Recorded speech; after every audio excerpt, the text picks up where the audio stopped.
خلي دايما على لسانك: دخلت بيتك، دخلت عربيتك، دخلت شركتك، دخلت مكتبك، دخلت مصنعك، دخلت عربيتك، هي دي جنتك.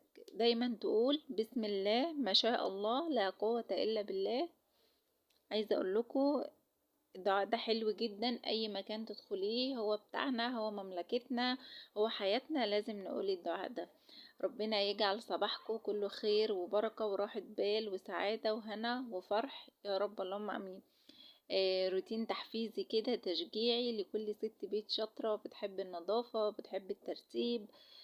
فإن شاء الله الفيديو ده هيحفزكم ويديكم كده طاقة إيجابية ويديكم نشاط وتقوموا بقى تخلصوا كل اللي وراكم.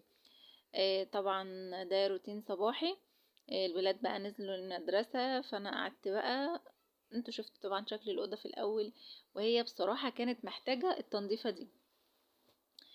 فاللي هو لا توكلت على الله بقى كده وقمت قلت لا اخلص بقى اللي ورايا.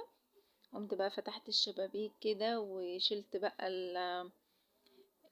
الترابيزه بقى وشيل التلفزيون والحاجات اللي عليها دي، عشان هشيل كل حاجه في الاوضه، عشان يعني هنضفها تنظيفه حلوه كده، عشان انا حاسه ان الاوضه فعلا محتاجه التنظيفه دي.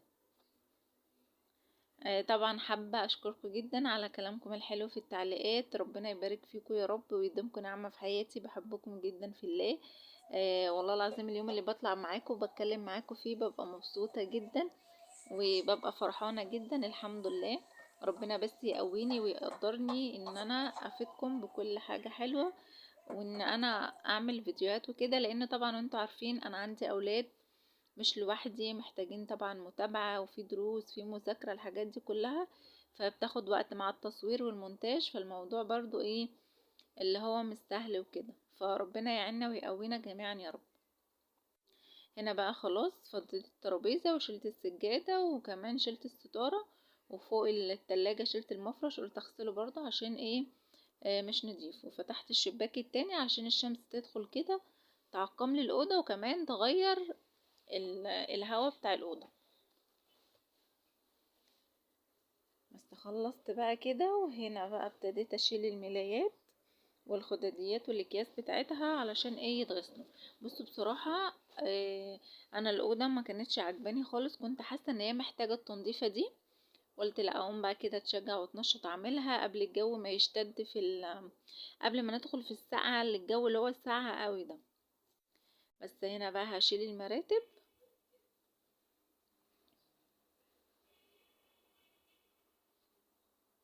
قلت بقى اخرجهم بره في البلكونه، احطهم كده على السور بتاع البلكونه في الشمس يتعقموا وغيروا كمان الجو الهوا بتاعهم، ياخدوا كده التعقيمه بتاعت الشمس عشان الريحه وكده. بس بقى هنا خلاص شلت المراتب حطيتها بره تشمس شويه. هبتدي بقى ان انا اشيل الحاجات اللي تحت السرير ده والسرير التاني ده، وفاضل بقى الترابيزه دي برضو معايا كده هشيلها بس ما خلصت الحاجات دي. بس انا خلاص كنت خلصت وشلت كل حاجة تحت السرير والملل وكل حاجة، وهبتدي بقى ان انا اخرج الترابيزة بتاعة الكمبيوتر دي كمان بره عشان الاوضة تفضى بقى. انا عايزة الاوضة كلها تبقى فاضية ما فيهاش اي حاجة انها تعطلني ان انا انضف وكده. بس هنا بقى هنزل التراب بالفرشة الصغيرة دي كده، وبعدين هديها تلميعة وبعدين اخرجها بقى كلها بره. طبعا في حاجات كتير تحت السرير دي، مفارش وبطاطين والحفة، حاجات من بتاعت جهازي وملايات، حاجات كتير جدا، فانا حطاها تحت السرير لاني ما عنديش مكان احط فيه غير تحت السرير. فشلتهم بقى كلهم كده ولمعتهم تلميعة حلوة، كانوا بصراحة كلهم مليانين تراب، وخرجتهم بقى بره، قلت لحد لما اخلص وابتدي ان انا ارصهم تاني. يلا بقى تنشطوا معايا وتشجعوا، ويلا كل اللي وراه حاجة يلا قومي ما تكسليش، خدي طاقة خدي باور، استعيني بالله وتوكلي على الله، هتلاقي نفسك مخلصة كل حاجة. وكفاية بس الفرحة اللي هي بعد التنظيف، ولما تلاقي الدنيا كده نظيفة ومرتبة، عايزة اقولكوا والله العظيم بالدنيا كلها بتنسي بقى اي تعب تعبتيه وانتي بتنظفي وانتي بتنظمي البيت. بس خلصت بقى خرجت كل حاجة من الأوضة، هبتدي بقى ان انا ازعف الحيطان تزعيفة حلوة كده عشان لو في اتربة في اي حاجة تنزل قبل ما امسح بقى واكنس والدنيا تبقى معايا نظيفة. عايزه اقول لكم طول ما الاولاد في المدرسه بعمل الحاجه كده بروقان وراحه بال، طول ما هما موجودين بقى خناق مع بعض واقعد اقول بس وهس يعني تعب. هما يعني على قد ما هما يعني اوقات بيتعبونا، بس والله العظيم ما فيش احلى منهم في الدنيا، وما فيش اجمل من ضحكتهم لما تكوني تعبانه يجي يطبطبوا عليكي كده، ولا دي بالدنيا كلها. فربنا يحفظهم جميعا يا رب ويبارك فيهم ويخليهم ليكوا ويدوكوا الصحه والعافيه يا رب. ابتدينا لسه بقول يا هادي راحت المقشه مخلوعه. والله العظيم انا تعبت. جبت بقى المقشه الصغنطوطه دي، قلت ايه همشي نفسي بيها لحد ان شاء الله التانية، ايدي المقشه التانية اتكسرت. قلت بقى لحد ان شاء الله ما انزل اجيب ايد تانية، بس المهم ان انا اتصرفت عشان اخلص ايه وانجز على طول. هنا بقى جبتها، كنت كده بكنس ال اسمها ايه، مش عارفه بيسموها فخدة السرير، ومش عارفه والله بيسموها ايه.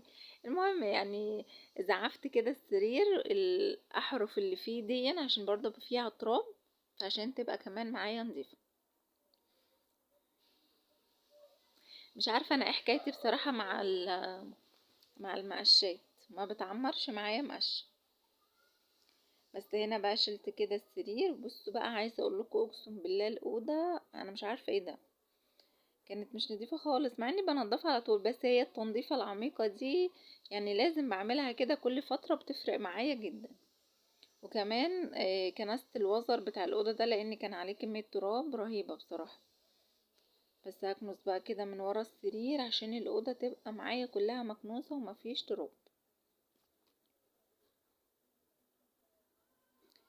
لا اله الا انت سبحانك انا كنت من الظالمين يا رب، لا حول ولا قوه الا بالله العلي العظيم.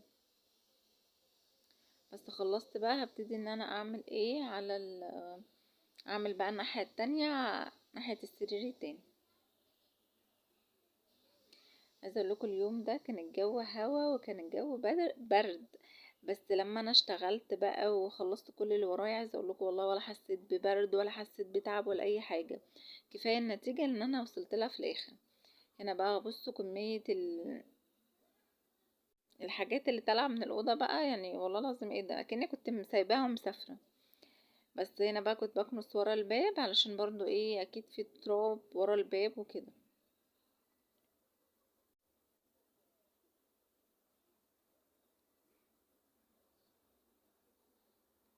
بصوا يا نهار ابيض ايه ده، فعلا التنظيف العميق ده برضو يعني ليه حلاوته والله يعني. لا حلو جدا، انا بحب التنظيفات العميقة جدا. بس انا بقى خلاص كنت خلصت، قلت بقى ايه وزعفت الشباك وكل حاجة، قلت بقى اغسله كده. جبت طبق حطيت فيه اريال وحطيت فيه كلوروكس الوان، بس انا ما بجيبش طبعا اللي هو طبع المقاطعة، لا في حد بتاع صابون هنا انا بتعامل معاه بجيبه سايب بس حلو جدا. انا طبعا عاملين مقاطعة لاي حاجة، حتى اولادي معوداهم في حاجات مقاطعة ما ينفعش نجيبها عشان اخواتنا في غزة وكده، فبرضو لازم نعرف ولادنا ولازم ان احنا ننبههم لحاجة زي كده. بس هنا بقى قلت اغسل الشباك غسلة حلوة كده بالمرة بقى طالما همسح الأوضة والدنيا هتتزروط مية، فايه قلت بالمرة يعني مش هتيجي على الشباك. بس انا بقى خلاص كنت خلصت. هبتدي بقى بصوا انا بدلق ميه، بس مش الميه اللي هي الاوفر الكتير عشان ما تجريش مني بقى بره على الصاله والاوضه التانية وكده، لا برمي اللي هي ميه برضو ايه بسيطه عشان اعرف ايه امسح الاوضه مسحه حلوه كده. بس هنا بقى عايزه اقول لكم وانا بمسح كده حاسه ان قلبي بيرفرف من السعاده من كتر حاسه ان الاوضه كده شمت نفسها. بس هنا بقى كده جيت بقى الناحيه التانية وهبتدي بقى بالمقشه دي وادعك بقى. يا سلام على الريحة وعلى النظافة اللي طالعة من الأوضة.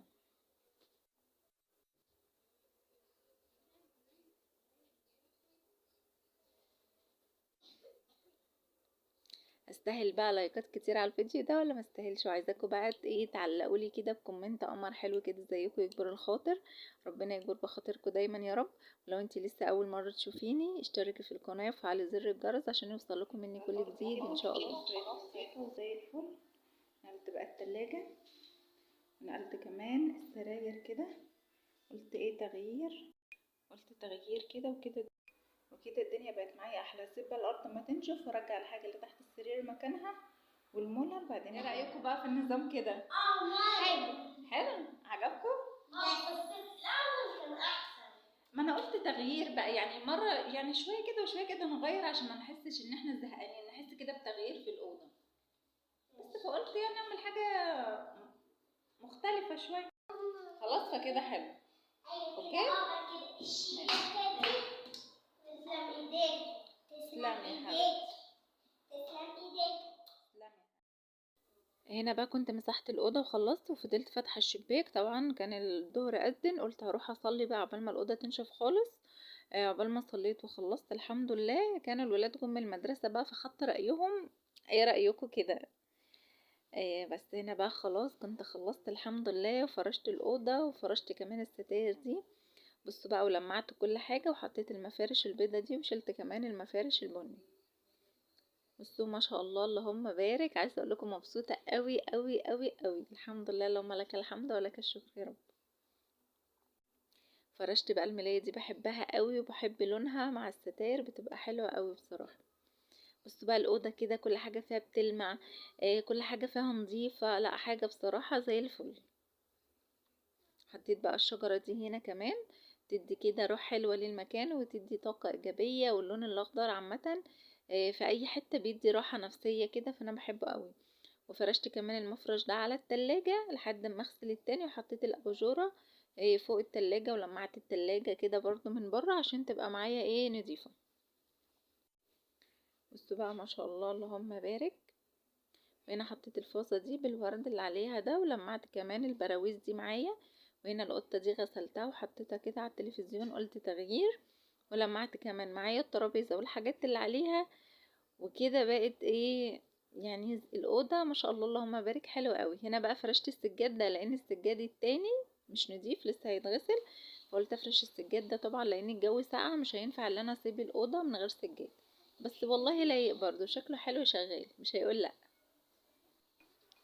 وهنا بقى على الحيطة دي شلت النجوم بقى والرسومات بتاعتهم دي شلتها. حسيت ان الأوضة كده بقت أروق وأهدى بكتير عن يعني كنت حاسة الأول اللي هي زحمة كده وكتير. عايزه اقول لكم مبسوطه جدا بالاوضه والله العظيم، يعني نسيت اي تعب ونسيت اي حاجه بعد الشكل النهائي والفينش الاخير ده. لا يعني الحمد لله اللهم لك الحمد يا رب. انا مرتاحه ومبسوطه كده. بس هنا بقى كنت خلصت. هنا كنت متبله بانيه، قلت عقبال ما اخلص يتشرب كده في التتبيله يبقى طعمه حلو. وهنا كنت حاطه دقيق على فيجيتار اللي هو الخشن ده، وشوية ملح بقى عشان املح كده الدقيق والفيجيتار. بس بنزل بقى بالبانيه، هبتدي ان انا اغلفه حلو قوي علشان احمره.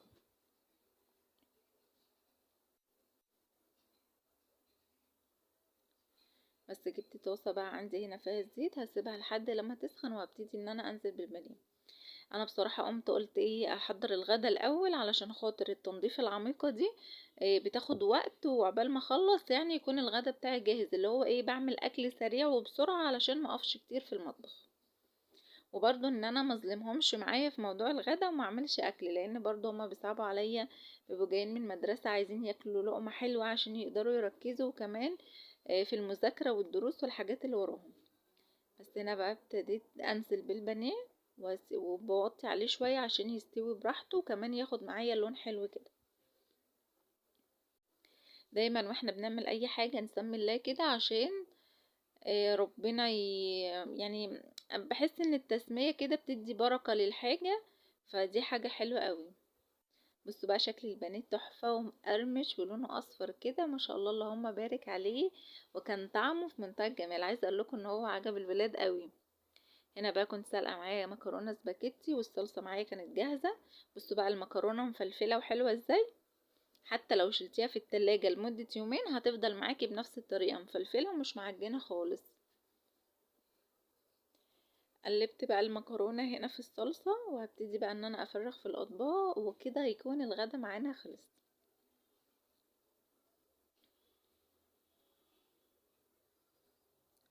وعملت بقى طبق سلطة حلو كده. انا عامة بحب السلطة جدا وبحبها جنب اي اكل. وهنا كنت خلصت البانيه وحطيت من تحت شوية جرجير كده، وهديله رشة بقى من البقدونس الاخضر عشان يكسر اللون الاصفر ده. يا سلام، والله العظيم يعني، والله انا استاهل يعني 10,000 لايك، مش هقول لكم 100,000 لايك. ده بقى كان شكل الغدا بتاعي النهارده. بصوا ما شاء الله، اللهم بارك، الحمد لله، ربنا يديمها نعمة ويحفظها من الزوال يا رب، اللهم امين. الاكل كان طعمه حلو جدا، ومبسوطة قوي ان هو كمان عجب الولاد. طبعا انا بحب اقدم الاكل بشكل حلو كده وبشكل جميل، حتى لو مش قدام الكاميرا. انا عامه معروف عني كده، حتى اخواتي وكل اللي عارفيني عارفين ان انا بحب اقدم الاكل بشكل حلو كده. طول ما الاكل بتقدميه بشكل حلو وبتعمليه بطريقه حلوه، تحس ان انت بتشبعي قبل ما تاكلي، فدي حاجه مطلوبه. وكمان الاولاد بتفرق معاهم جدا حكايه انك تشكلي في الاكل وتعمليه بشكل حلو، فبتفرق قوي.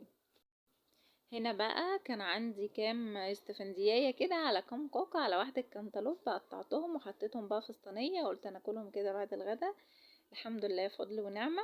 انا عايزه اقول لكم بقى، انا بحب الكوكا دي جدا. لو انتوا كمان بتحبوها اكتبوا لي تحت في التعليقات، لان بصراحه بشوف ناس كتير قوي مش بتحبها، مش عارفه ليه، مع ان طعمها لذيذ وتحفه. بس هنا بقى خلاص، كان الفيديو بتاعي خلص. يا رب يكون عجبكم، وتكونوا خدتوا مني طاقه ايجابيه كده وطاقه تشجيعيه. وإن شاء الله أشوفكم في فيديوهات تانية جديدة كلها طاقة وكلها طاقة إيجابية. ما تنسينيش بقى في اللايك واشترك في القناة وفعلوا زر الجرس. سيبكم على خير.